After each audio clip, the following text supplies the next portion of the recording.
UKLO 1 year masters. No IELTS required up to 5 years visa. High visa success rate. వరదలు అసలు దారుణంగా అంతా చాలా. మునిగిపోయే పరిస్థితి. జగన్మోహన్ రెడ్డి గారేమో ఇదంతా బుడమేరు దాని గురించి, అన్నమయ్య గేట్ గురించి, ఇది ఇది మ్యాన్ మేడ్ డిజాస్టర్ అని చెప్పి అదే చాలా తెలివి తక్కువ మాట అది. ఎవరైనా కావాలని చేస్తారంటే అదే చేయగలరా? వరదలు తెప్పించగలరా? వరదలు తెప్పించగలరా? వర్షాలే పట్టలేదు అనుకునే వాళ్ళకి వరదలు తెప్పించగలరా? అదే మరి రాత్రిపూట తెల్లవారుజామున 3 దాకా 4 దాకా చంద్రబాబు నాయుడు గారు తిరుగుతానే చూస్తానే ఉన్నాడంటే ఎంత గొప్ప విషయం అండి. చాలా గొప్ప విషయం సార్, చాలా గొప్ప విషయం. ఆయన అంతకుముందు కూడా వైజాగ్ లో మీకు గుర్తుంటే హుడ్హుడ్ వచ్చినప్పుడు కూడా ఆయన అక్కడే ఉంది వైజాగ్ లోనే. అదే ఆయన వ్యాన్ లోనే వ్యాన్ లోనే కూర్చున్నాడు. ఇప్పుడు దీనికి కూడా నిన్న కొన్ని ఏరియాలు వెళ్ళటానికి స్కోప్ లేకపోతే ఆ జేసీపీ ఉంటుంది కదా, జేసీపీ మీద కూర్చొని ట్రావెల్ చేశాడు 4 hours 5 hours. అంత రిస్క్ కదండి లైఫ్ కి నిజంగా. అంటే ఇప్పుడు అక్కడ ఉన్న పరిస్థితిని కూడా పొలిటిసైజ్ చేసే ఒక అట్మాస్ఫియర్ కనిపిస్తుంది సార్. దాని మీద మీరు కూడా ఒక పాలిటీషియన్ కదా, అసలు ఏది కరెక్ట్ ఏది ఇన్కరెక్ట్ అన్నది కూడా పబ్లిక్ కి of course they are watchful Chandrababu Naidu గారు చేసే వర్క్ మీద. ఇప్పుడు నేను పేపర్లో చదివిన విషయాల్లో చూసుకుంటే ఇమ్మీడియట్ గా ఇన్ని అక్కడ పిలిపించారు సీఎం గారిని, ఢిల్లీ రమ్మన్నారంట. ఏమని ఒక వర్గం వాళ్ళు ఇవన్నీ ఎందుకు చేస్తాం ఇది అని చెప్పి ఇది చేస్తే రాహుల్ గాంధీ గారు గో హెడ్, నువ్వేమనుకున్నావు అవన్నీ చేసి పేపర్లో వచ్చింది. అవును పేపర్లో వచ్చింది, ఇచ్చాడు అంతే. వాళ్ళు బ్రహ్మాండంగా విమర్శించే వాళ్ళు ఎంతమంది ఉన్నారో మెచ్చుకునే వాళ్ళు కూడా అంతకంటే మెచ్చుకునే వాళ్ళే ఎక్కువ మంది ఉన్నారు సార్. ఏదో ఒక వర్గం మాట్లాడుతున్నారు తప్పితే, బట్ జనరల్ పబ్లిక్ కి పాలిటిక్స్ అక్కలేదు కదా. మంచి ఏం జరిగింది చెడు ఏం జరిగింది తప్పితే, అంటే ఆయన రిజైమ్ లో ఆ కరకట్టలు వాటి తాలూకు నిర్మాణం కానీ వాటి తాలూకు పటిష్టతని గురించి కానీ ఎవరు పట్టించుకున్న దాఖలాలు ఎక్కడా లేవు. దానివల్లే ఈ రోజున ఇంత విపత్తు కారణమైందని. బట్ అది మర్చిపోయి ఆ బుడమేరు అనేది చాలా ఏళ్ళగా ఉందండి ఆ ప్రాబ్లం. ఇవాళ కొత్తగా కాదు, చాలా చిన్న ఏరియా ఇది. కానీ వచ్చినప్పుడు విపరీతమైన ఉధృతంగా వచ్చేస్తుంది. అలా మొన్న అది కూడా వచ్చింది. ఈయన అవగాహన రాకుండా ఈయన ఏదో మాట్లాడాడు. ఎవరు? జగన్మోహన్ రెడ్డి గారు ఏదో ఆయన ఇల్లు అక్కడ ప్రొటెక్ట్ చేసుకోవడం కోసం అవన్నీ నీళ్లు వదిలేశాడు, ఎన్ని ఓళ్ల మీద పడి.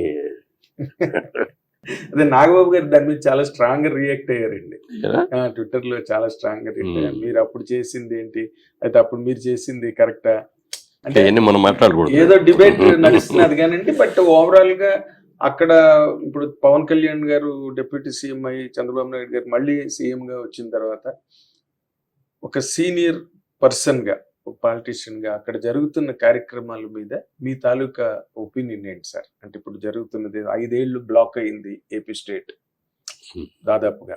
ఇప్పుడు చంద్రబాబు నాయుడు గారు వచ్చాక మళ్ళీ దాన్ని స్పీడప్ చేసే దీంట్లో ఉన్నారు. ఇది ఎలా జరుగుతున్నది, ఏం జరుగుతున్నది అంటే మీరు ఏం చెప్తారు? అంటే ఒక విధంగా చెప్పాలంటే భారతదేశంలో ఉన్న స్టేట్స్ లో one of the top 5 states లో ఆంధ్రప్రదేశ్ అనేది ఒకటి. అంటే ఏది తెలంగాణ ఆంధ్రప్రదేశ్ రెండు కలిపి ఉమ్మడి ఆంధ్రప్రదేశ్.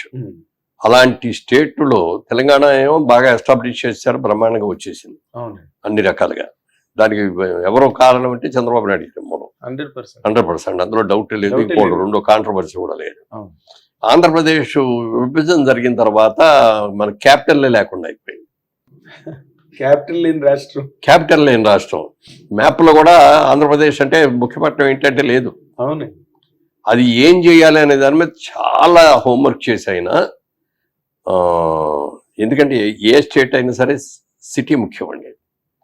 తెలంగాణ ఉంది, తెలంగాణలో హైదరాబాద్ సికింద్రాబాద్ మూలంగా ఎంత మ్యాక్సిమం ఇన్కమ్ వచ్చేది ఎంత అంటే ఇక్కడే. హైదరాబాద్ మిగిలిన స్టేట్స్ లో ఏం రాదు, మిగిలిన డిస్ట్రిక్ట్స్ లో. అవును. అలాగే తమిళనాడు ఉందంటే వాళ్ళకి చెన్నై ఉంది, సేలం ఉంది, కోయంబత్తూర్ ఉంది. కర్ణాటక ఉందంటే వాళ్ళకి బెంగళూరు ఉంది, మైసూర్ ఉంది, త్రివేంద్రం ఉంది వాళ్ళకి, కేరళ వాళ్ళకి. మరి ఇవన్నీ మనకి ఏదో వైజాగ్ని సిటీ అనలేము, విజయవాడని సిటీ అనలేము, గుంటూరుని సిటీ అనలేము, తిరుపతిని సిటీ అనలేము, అనంతపూర్ని సిటీ అనలేము. కానీ ఒక సిటీ కావాలి. సిటీ కావాలంటే సిటీ ఒక సెంటర్ ప్లేస్లో అందరికీ దగ్గరగా ఉండేటట్టుగా ఉండాలి అని దాని మీద చాలా దీర్ఘంగా ఆలోచించి, అమరావతి అయితే పర్ఫెక్ట్గా ఉంటుంది, కృష్ణానది ఒడ్డున ఉంటుంది ఇది. వాటర్ ఇవన్నీ కూడా తీసుకొచ్చి అన్ని లేక్స్ లాగా ఇవన్నీ కూడా చేసి చాలా పెద్ద ప్లాన్ చేశారు ఆయన. అదే సుందరీకరణ సుందరీకరణ. beautification. ఇవన్నీ చేసి చేద్దామని చేసుకున్న తర్వాత డబ్బులు అయ్యి ల్యాండ్ ఎక్కడి నుంచి వస్తుంది, కాస్ట్లీయెస్ట్ ల్యాండ్స్ అయ్యి అవును కదా. ప్రజలకి ఒక అప్పీల్ ఇచ్చాడు ఆయన. ఉమ్.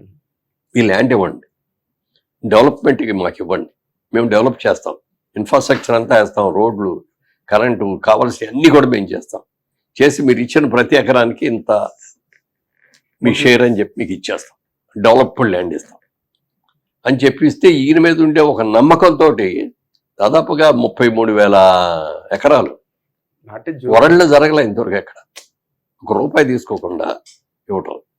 ఆ ఇచ్చి అంత అద్భుతంగా చేసి ముందు కావాల్సిన సెక్రటేరియట్ కట్టుకోవడం కానీ, హైకోర్టు కట్టుకోవడం కానీ అన్నీ కూడా కావాల్సినవి ఇమ్మీడియట్గా కావాల్సి అన్నీ చేస్తారు కదా. అలాగే ఆఫీసర్స్కి అందరికీ కూడా కావాల్సింది కావాలి. రాజ్భవన్ కావాలి. రాజ్భవన్ కూడా ఏదో ఒక బిల్డింగ్ తీసుకొని దాన్ని రీమోడల్ చేసి రాజ్భవన్ చేసి ఇట్లా ఇవన్నీ చేశాడు. అవును సార్. చేసి బ్రహ్మాండంగా ఉంది అనుకున్న దాంట్లో నెక్స్ట్ గవర్నమెంట్లో ఈయన రాలా, అవును. నాశనం అయిపోయింది. ఇప్పుడు ఏమైపోయింది, స్టేట్ 0 నుంచి స్టార్ట్ చేసిన కొత్తగా ఈజీగా చేయొచ్చు. కానీ మైనస్ మైనస్ నుంచి స్టార్ట్ అయ్యింది. ఈ మైనస్ని 0 చేసుకొచ్చి 0 నుంచి ప్లస్కి వెళ్ళాలి. అవునండి.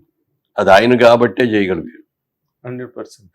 ఇప్పుడు అలాగే పవన్ కళ్యాణ్ కూడా ఈ కూటమి ఏర్పడటానికి కారణంలో ముఖ్య పాత్ర తీసుకున్నది పవన్ కళ్యాణ్ గారు. సార్. ఇటు చంద్రబాబు నాయుడు గారితో మాట్లాడి ఒప్పించడం కానీ, లేకపోతే బీజేపీ దగ్గరికి వెళ్ళి వాళ్ళతో ఒప్పించడం కానీ, అక్కడ కూడా నాకు ఇంపార్టెన్స్ ఏంటి, నాకు ఎన్ని సీట్లు ఇస్తారు అనేది కూడా చూడుతున్నారు. ఓటు అగైనెస్ట్ ఓటు ఏది కూడా చేయకూడదు, ఈ కూటమిని గెలవాలి అనే దాని మీద చేసి అద్భుతంగా చేశాడు. అవును. చంద్రబాబు నాయుడు గారు కూడా హైయెస్ట్ ఇంపార్టెన్స్ ఇచ్చారు ఆయనకి, అవును. డిప్యూటీ చీఫ్ మినిస్టర్ పెట్టి. అవును. ఫస్ట్ అసలు ఆయన జైల్లోకి వెళ్ళగానే వెళ్ళిన వ్యక్తి వెళ్ళి ఆయనతో మాట్లాడి కన్విన్స్ అవ్వగానే బయటకు వచ్చి స్టేట్మెంట్ అనౌన్స్ ఇచ్చాడు, చేశాడు కదా. అనౌన్స్ చేశాడు. పొత్తు వెంటనే ప్రకటించి ఆ రోజు బాలకృష్ణ గారు ఉన్నారు పక్కన, జైలు బయటకు వచ్చిన తర్వాత. ఇప్పుడు అమరావతి ఈ వరదల్లో అమరావతి కూడా వాటర్ బాగా మునిగిపోయే పరిస్థితి, అక్కడ బిల్డింగ్ల చుట్టూరా ఎక్కువ నీళ్లు రావడం, వాటి మీద కూడా ఎక్కువ చర్చలు జరుగుతున్నాయి సార్. అంటే ఇదే అమరావతిని ఈ విధంగా రేపు క్యాపిటల్ గా తయారు చేసి అక్కడ బిల్డింగ్స్ గట్టా అన్ని వచ్చిన తర్వాత దాని భవిష్యత్తు ఎలా ఉంటుంది అన్నది కూడా చాలా మంది. బ్రహ్మాండంగా ఉంటుంది సార్, అసలు అందులో డౌటే అక్కర్లా. అవునా? చాలా బాగా చేస్తారు ఆయన. అంటే ప్లానింగ్ 2 years or 3 years తీసుకున్నాడు ఆయన. తీసుకొని సింగపూర్ వాళ్ళతో కానీ, మలేషియా వాళ్ళతో కానీ, జపాన్ వాళ్ళతో కానీ వీళ్ళందరితో కూడా ప్లానింగ్ చేసి బోర్డు చేసి ఒక అద్భుతమైన సిటీకి ఇవ్వాలన్నమాట. అవునండి. ఏదో కట్టామంటే కాదు, ఏదో కట్టాం, సెక్రటేరియట్ కట్టాం, ఏదో హైకోర్టు కట్టాం అంటే కుదరదు. అవునండి. ఒక సిటీ అద్భుతమైన సిటీ. విజయవాడని, మంగళగిరి, తెనాలి, గుంటూరు నల్లింటి గెలిపి ఒకే ఒక సిటీ చేయాలని ఆలోచన. విజయవాడ, గుంటూరు, తెనాలి, మంగళగిరి. ఓకే. చాలా గ్రేట్ ఏరియా అండి. చాలా పెద్ద ఏరియా. కల్చరల్ గా గానీ, ఒక హెరిటేజ్ ఆస్పెక్ట్ లో గానీ చాలా ఫ్లరిషింగ్ ఏరియా అండి. అవును. అండ్ మోర్ ఇంపార్టెంట్లీ అది అటు శ్రీకాకుళం టెక్కలు నుంచి తీసుకున్నా, ఇక్కడ తిరుపతి చూసుకున్నా కరెక్ట్ గా సెంటర్ పాయింట్ లో ఉంది. Centre point, equal distance. Morning బయలుదేరి క్యాపిటల్కి వచ్చేసి 1 చూసుకుని రాత్రి ఇంటికి వెళ్ళిపోవచ్చు. అవును సార్. అదే వైజాగ్ లో క్యాపిటల్ అన్న అనుకోండి, అక్కడి నుంచి రావాలంటే వాళ్ళకేమో చాలా దగ్గర అటు ప్రాంతం, ఇక్కడేమో దూరం, ఇంబ్యాలెన్స్ ఉంటుంది. పైగా అంత ఏరియా కూడా అక్కడ కష్టమైన విషయం. తర్వాత